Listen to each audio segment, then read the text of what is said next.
Hello guys, कैसे हैं आप लोग। तो चलिए शुरू करते हैं आज का लेक्चर। आज हम लोग आपको किस चीज़ के बारे में देख लें। आई थिंक जहाँ कल हम लोगों ने एंड किया था वहीं से शुरू करते हैं।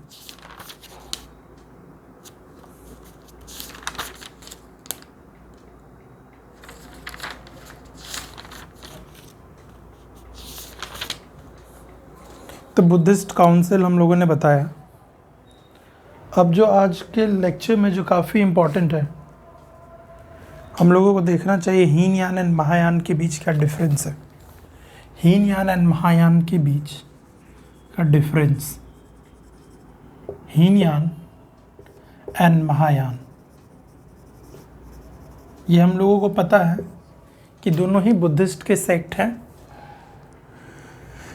हीनयान हम लोगों को पता है ना कि हीनयान में नो आइडल वर्शिप, किसी तरीके का कोई मूर्ति पूजन या कोई आइडल वर्शिप, कोई इमेज वर्शिप वगैरह नहीं होता है।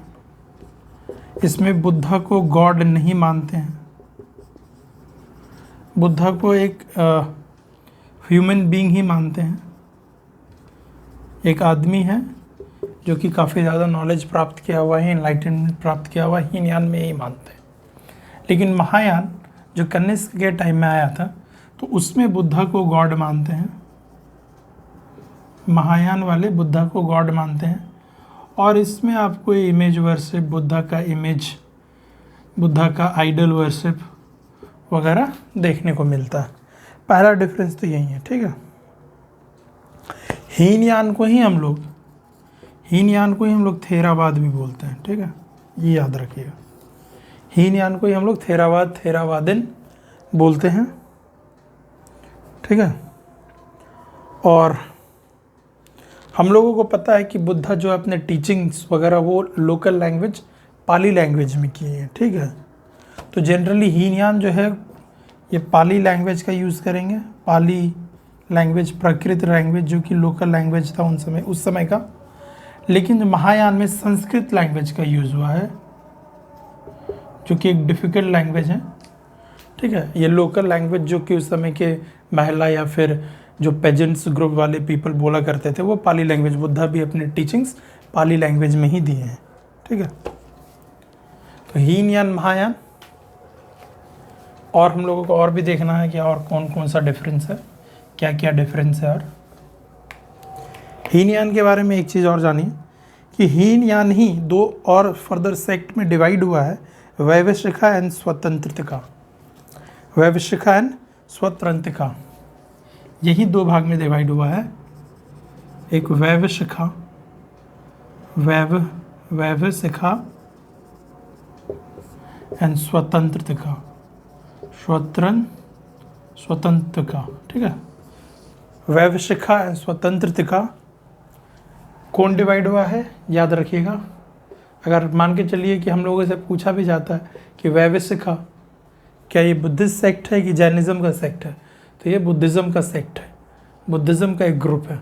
स्वतंत्रता भी बुद्धिज़्म का एक ग्रुप है, चूँकि हीनयान क्या है, बुद्धिज़्म के अंदर है, ठीक है। हम लोग बुद्धिज़्म पढ़ रहे हैं, समझ में आ रहा है ना, कि यही नहीं भूल जाइए कि बुद्धिज़्म के अंदर है हीनयान महायान, ठीक है। वैवशिखा एंड स्वतंत्रता, ठीक है, एकदम याद रखिएगा कि हीनयान ही डिवाइड हुआ है वैवशिखा एंड, जैसे बुद्धिज़्म हीनयान महायान में डिवाइड हुआ, फिर हीनयान वैवशिखा एंड स्वतंत्रता में डिवाइड हुआ। वैवशिखा एंड स्वतंत्रता, इस दोनों टर्म पे आते हैं क्वेश्चंस, ठीक है। वैवशिखा एंड स्वतंत्रता याद रखिएगा।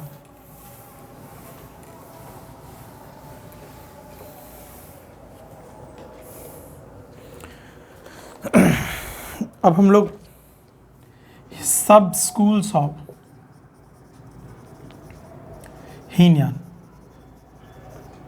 हीनयान का हम लोग सब स्कूल्स देखते हैं। हीनयान को हम लोग क्या बोलते थे, थेरावाद बोलते थे, थेरावादिन। वैवशिखा एंड स्वतंत्रता में ये डिवाइडेड है। वैवशिखा एंड स्वतंत्रता में अस्थावीरावादिन या थेरावादिन। पहला स्कूल क्या है, वही आस्था अस्थावेरा क्या है? अस्थावेरावादिन या थेरावादिन? अस्थावेरावादिन या फिर थेरावादिन।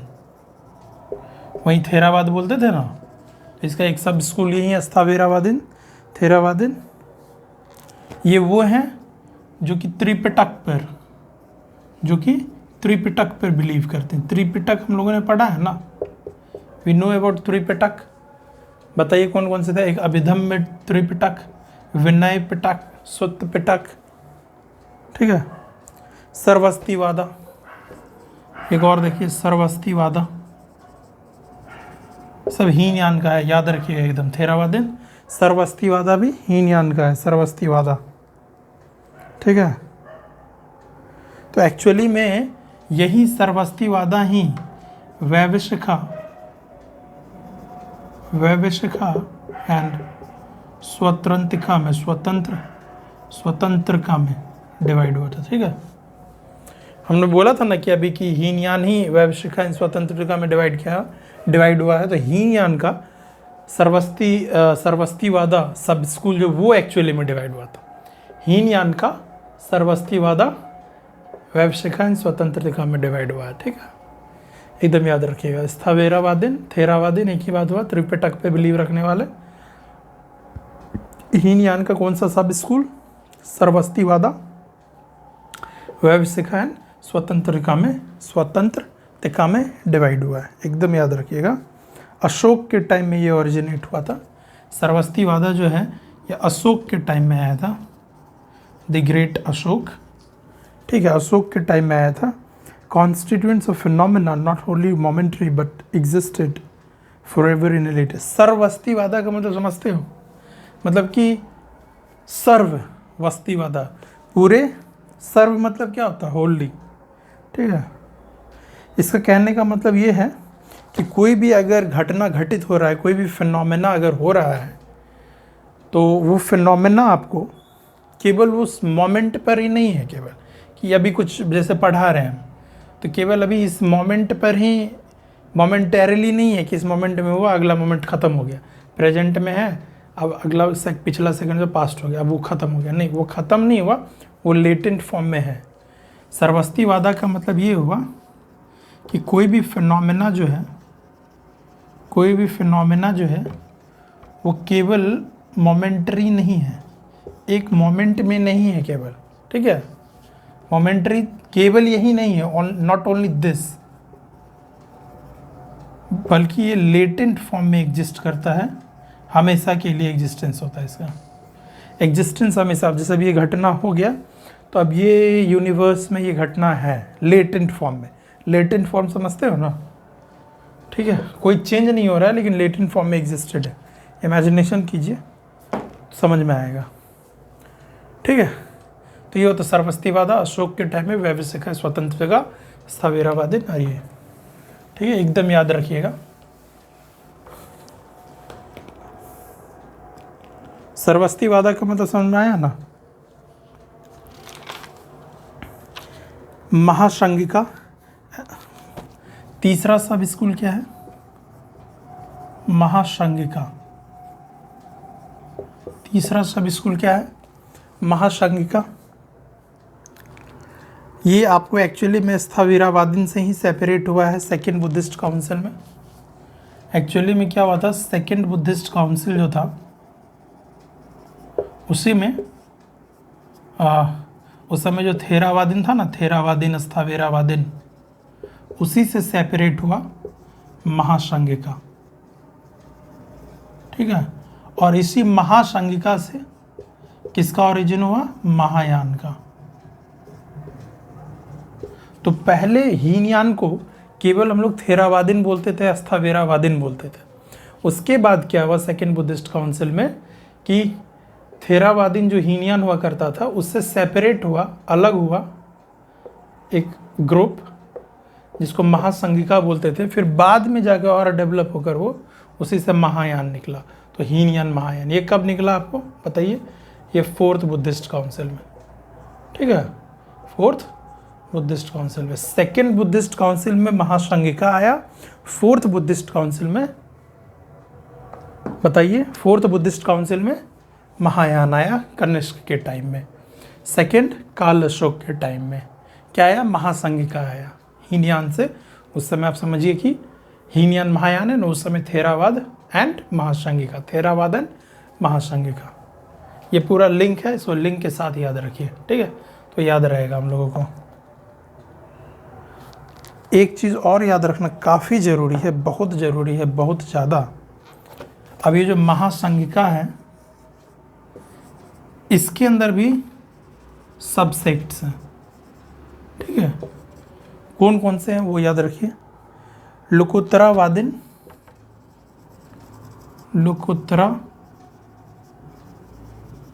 लोकोत्तरावादिन, कुक्कुटिका एंड चैतिका, कुक्कुटिका एंड चैतिका। लोकोत्तरावादी आता है ना बार बार, लोकोत्तरवाद, तो वो महासंघिका के ही सबसेक्ट्स है। लोकोत्तरावादिन, कुक्कुटिका एंड चैतिका।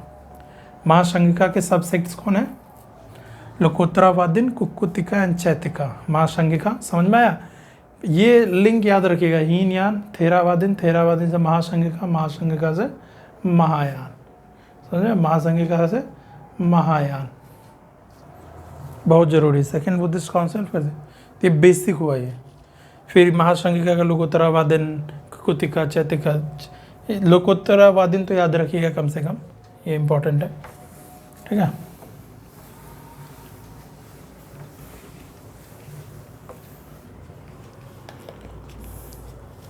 एक और सब स्कूल था जो कि गुजरात एंड सिंध के रीजन में फेमस था, सम्मित्य,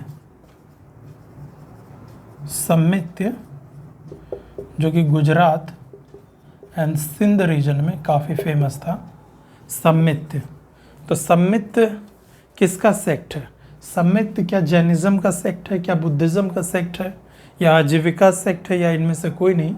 अगर ऐसा क्वेश्चन आएगा तो मान के चले ऐसे पूछेगा आपसे कि सम्मित्य एंड लोकोत्तरवाद, लोकोत्तरवाद ये दोनों किससे बिलोंग करते हैं? क्या ये बुद्धिस्ट सेक्ट हैं? क्या ये जैनिज़्म के सेक्ट हैं? क्या ये आजीविका सेक्ट है? क्या ये आर्यंस ग्रुप हैं? क्या है ये? कोई भी चार ऑप्शन दे देता है। तो अब कैसे हम लोगों को याद रहेगा बताइए? लोकोत्तरवाद, सम्मित्य, जब तक पढ़ेंगे नहीं तो कैसे याद रहेगा? तो ये हम लोग पढ़े हैं कि लोकोत्तरवाद जो है महासंघिका का सबसेक्ट था। महासंघिका गुजरात सिंध में सम्मित्य फेमस था। तो ये दोनों बुद्धिस्ट सेक्ट हैं, ठीक है? जैनिज़्म, आजीविका सब नहीं है, ध्यान रखिएगा, एकदम ज़रूरी है।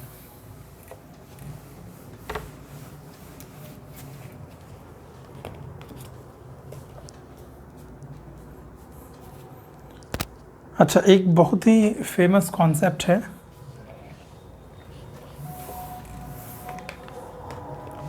महायान में एक बहुत ही फेमस कॉन्सेप्ट है, मतलब कि Mahayana believed in bodhisattva, they believed in bodhisattva, bodhisattva पे वो लोग बिलीव करते थे। And who are these bodhisattvas? person who attained enlightenment, who attained nirvana, but they are on the path, मतलब they kind of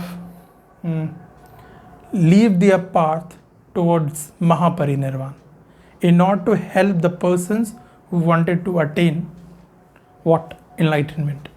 ये एक्चुअली में ये इनलाइटेंड है, ये इनलाइटेंड है, निर्वाण इन्होंने अचीव कर लिया है, ठीक है? लेकिन जो स्टेट ऑफ बुद्धा है, स्टेट ऑफ बुद्धा यानी कि महापरिनिर्वाण, एक तरीके से मान लीजिए, वो ये लोग अचीव अभी तक नहीं किए हैं। यानी इनके और इनके बीच में इनलाइटेंड हो गए हैं, अब बुद्धाहुड के स्टेट की ओर नहीं जा रहे हैं, रुके हुए हैं उस बीच में, इस स्टेट के बीच में। ये अचीव नहीं किए, ये ऑलरेडी अचीव किए हुए, इनके बीच में ये है।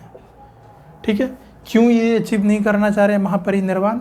ये इसीलिए बोधिसत्वा जो है इसीलिए नहीं अचीव करना चाह रहे हैं क्योंकि जो अदर पर्सन है जो कि कोशिश में लगा हुआ है कि भाई उनको भी, वो भी इनलाइटेंड हो जाए, तो उनको हेल्प करने के लिए, ठीक है, जो अदर लोग हैं जो कि इनलाइटेंड होना चाहते हैं उनको हेल्प करने के लिए ये मतलब कि अपने आप महापरिनिर्वाण मोक्ष की प्राप्ति नहीं कर रहे हैं अभी। जैसे देखते हैं ना, जैसे आजकल बहुत सारा यूट्यूब में गुरुजी सब, बाबा जी सब हैं, उनका भी यही कहना है ना, चाहेंगे तो हम भी मोक्ष की प्राप्ति कर लेंगे, लेकिन हम यहाँ रुके हुए हैं, मेरा तो भला हो गया, अब आप लोगों का भला कर दे। ठीक है, तो इस तरीके का, तो वही हो गए बोधिसत्वा एक तरीके से, समझ गए, बुद्धिज्म के टर्म में। तो ये याद रखिएगा, ये बोधिसत्वा वाला कॉन्सेप्ट महायान में है, हीनयान में नहीं है, एकदम याद रखिएगा। ठीक है, अब हम लोग देखते हैं कि कौन कौन है बोधिसत्वा, कौन कौन बाबा जी हैं बोधिसत्वा, कौन कौन है। अवलोकितेश्वर, अवलोकितेश्वर, अवलोकितेश्वर क्या है? बोधिसत्वा है। अवलोकितेश्वर क्या है? Bodhisattva. He is Bodhisattva, Bodhisattva of compassion, Bodhisattva of compassion. Avalokiteshvara Padmapani, सुने हो ना नाम? अवलोकितेश्वर पद्मपानी, पूरा नाम अवलोकितेश्वर पद्मपानी। ये एक्चुअली में अवलोकितेश्वर पद्मपानी अजंता केव्स में इनका स्कल्पचर है, अजंता केव्स में, महाराष्ट्र अजंता केव्स में। फीमेल के फॉर्म में ये हैं। अवलोकितेश्वर पद्मपानी जो है फीमेल के फॉर्म में है, हाथ में इनके लोटस है, पद्मपानी। तो अवलोकितेश्वर पद्मपानी कहाँ पर है? इनका स्कल्पचर मूर्ति अजंता केव्स में है, फीमेल के फॉर्म में है। अवलोकितेश्वर को ही पद्मपानी बोलते हैं। अगर पूछा जाए पद्मपानी क्या है, तो कंपैशन के बोधिसत्वा है अवलोकितेश्वर पद्मपानी, पूरा नाम समझ लीजिए। या फिर अवलोकितेश्वर को ही पद्मपानी बोलते हैं, पद्मपानी को ही अवलोकितेश्वर बोलते हैं। ग्वानिन और परसीवर ऑफ ऑल साउंड, और इनको हम लोग ग्वानिन भी बोलते हैं, ज्ञानिन, perceiver of all sounds, perceiver of all sounds, ज्ञानिन, ठीक है, परसीवर ऑफ ऑल साउंड्स। तो ये पहले अवलोकितेश्वर पद्मपानी, अवलोकितेश्वर पद्मपानी पहले बोधिसत्वा हैं, ये पहले बोधिसत्वा अवलोकितेश्वर पद्मपानी। दूसरे जो बोधिसत्वा हैं, बोधिसत्वा ऑफ फ्यूचर, बोलते हैं ना कि फ्यूचर बुद्धा कौन है? मैत्रेय। फ्यूचर बुद्धा कौन है? मैत्रेय। बोधिसत्वा ऑफ फ्यूचर कौन है? फ्यूचर में कौन बुद्धा आने वाले हैं?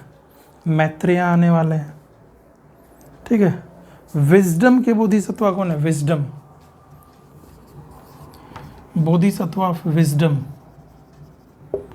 विजडम के कौन है बोधिसत्वा बताइए? मंजूश्री। कौन है? मंजूश्री। मैत्रेय, मंजूश्री, अवलोकितेश्वर पद्मपानी, अवलोकितेश्वर पद्मपानी, मैत्रेय, मंजूश्री, ये सब क्या है? बोधिसत्व है, याद रखिएगा। बोधिसत्व ऑफ विजडम हो गया।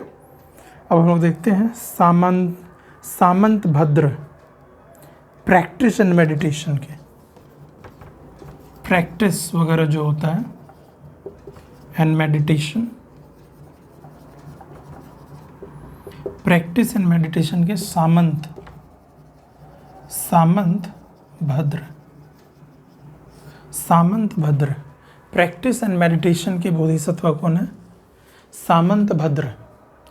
प्रैक्टिस एंड मेडिटेशन ये बोधिसत्व कौन है? सामंत भद्र।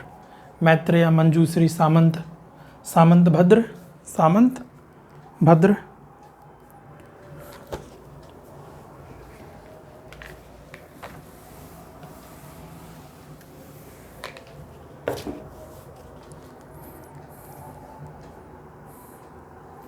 क्षिति गर्भ, वुम्ब ऑफ द अर्थ। एक और बोधिसत्व है वुम्ब ऑफ अर्थ, अर्थ का गर्भ, गोद किसको बोलते हैं हम लोग? क्षिति गर्भ को, क्षिति गर्भ, क्षिति गर्भ को किसको बोलते हैं हम लोग? क्षिति गर्भ। एक है Vajrapani, thunderbolt bearing Bodhisattva. Vajrapani कौन है? Vajrapani thunderbolt bearing, thunderbolt bearing Bodhisattva. ठीक है, थंडरबोल्ट, आंधी तूफान वगैरह सब वज्रपानी, क्षितिगर्भ, वज्रपानी, ये सब बोधिसत्व है। ठीक है,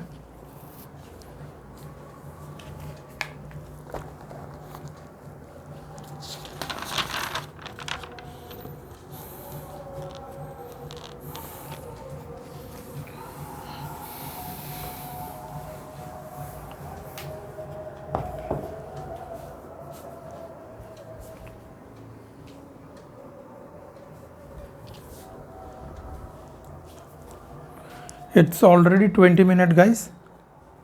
आई थिंक आज यहीं पर हम लोग एंड करते हैं। एक इंटरेस्टिंग इन्फॉर्मेशन आज कुछ बच्चे पूछने आए थे तो मैं बताना चाहूँगा उनके रिगार्डिंग, आप लोग भी देखें, यूज़फुल ही हैं। गांधी जी का जन्म 2 अक्टूबर 1869 को हुआ। गांधी जी का जन्म, ठीक है, डेट ऑफ बर्थ है ये। और 1893 में वो साउथ अफ्रीका गए थे ना, ठीक है, 93 या 94, देख लेंगे हम लोग, 93 या 94 में, ठीक है, समझ लीजिए। फिर वो 9 जनवरी 1915 को भारत आए थे, ठीक है, और इसीलिए 9 जनवरी को हम लोग भारतीय प्रवासी दिवस भी मनाते हैं ना। और यूएनजीए ने, यूनाइटेड नेशन जनरल असेंबली ने 2 अक्टूबर को इंटरनेशनल डे ऑफ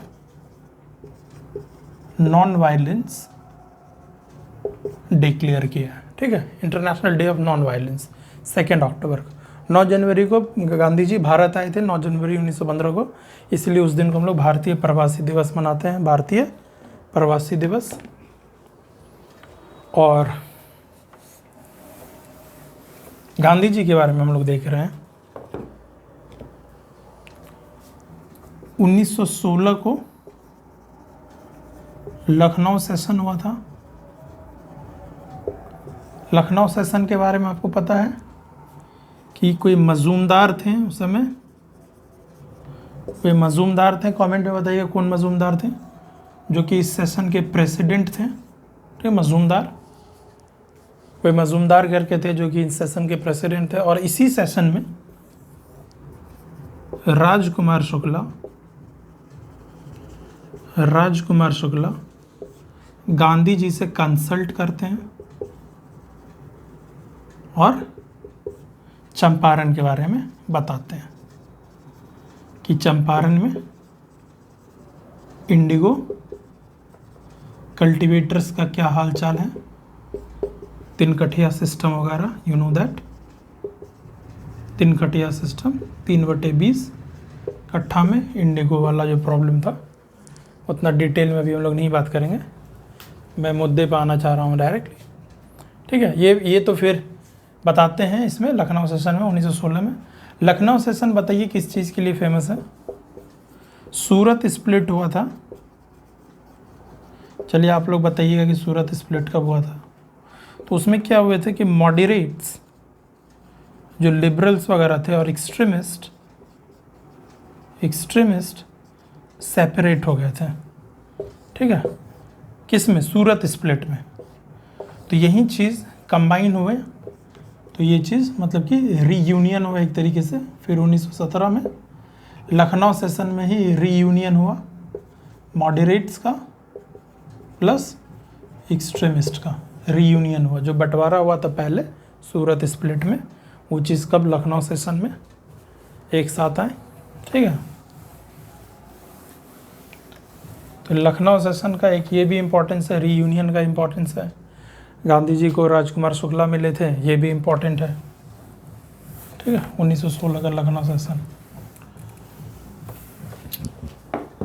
तो गांधी जी के गुरु कौन थे, पॉलिटिकल गुरु? गोपाल कृष्ण गोखले। गोपाल कृष्ण गोखले। एक बात और हम लोगों को पता होना चाहिए, 1921 में जब गांधी जी का साउथ इंडिया का टूर था, तो गांधी जी उसी के बाद से टकला हुए हैं। जो सेविंग वगैरह जो क्या गांधी जी किए, फिर जो उसके बाद वो लॉइन क्लोथ वगैरह जो पहने, जो वो अब जो देखते हैं ना गांधी जी का जो रूप देखते हो हर एक फ़ोटो में, सेविंग, बाल नहीं है, वो पतला सा कपड़ा पहनने वाला। तो जब साउथ इंडिया का टूर कर रहे थे वो 1921 में, तो उसके बाद से। ठीक है, हाँ, जो मैं बताना चाह रहा था वो यह था कि गांधी जी का फर्स्ट टाइम पब्लिक अपीयरेंस कब हुआ, लोगों के सामने गांधी जी सबसे पहले कब आए, बताइए। क्या ये चंपारण सत्याग्रह में आए, कि अहमदाबाद मिल स्ट्राइक में आए? क्या ये आपको चंपारण, अहमदाबाद या फिर खेड़ा सत्याग्रह में आए? क्या ये आपको इनॉग्रेशन ऑफ BHU में आए? चंपारण पता है 1917 में हुआ है, ये भी 1918 में हुआ है, ये भी 1918 में हुआ है, और ये 1916 में। तो सबसे पहले गांधी जी लोगों के सामने BHU में आए, बनारस हिंदू यूनिवर्सिटी। ठीक है, जब उसका उद्घाटन हो रहा था फरवरी 1916 में, तो वहाँ पर गांधी जी पब्लिकली अपीयर हुए, पब्लिकली दिखे, लोगों के सामने दिखे। सबसे पहले गांधी जी पब्लिक में कब आए? 1916 में, जब BHU बनारस हिंदू यूनिवर्सिटी का उद्घाटन हो रहा था, तो गांधी जी सबसे पहली बार पब्लिकली वहीं दिखे। ठीक है, 1916 में। 9 जनवरी 1915 को भारत आए थे, 1916 में BHU के इनॉग्रेशन में दिखे हैं। फिर लखनऊ सेशन वगैरह हुआ 1916 में ही, फिर वहाँ भी दिखे हैं। तो सबसे पहली बार यहाँ, फिर लखनऊ सेशन में दिखे। फिर तो आपको पता है चंपारण सत्याग्रह, अहमदाबाद खेड़ा सत्याग्रह एंड ऑल दैट। ठीक है, तो यही बताना था कि गांधी जी का पब्लिक अपीयरेंस सबसे पहले BHU के इनॉग्रेशन में हुआ। तो इसी के साथ आज का वीडियो हम लोग ख़त्म करते हैं। थैंक यू, जय हिंद, जय भारत।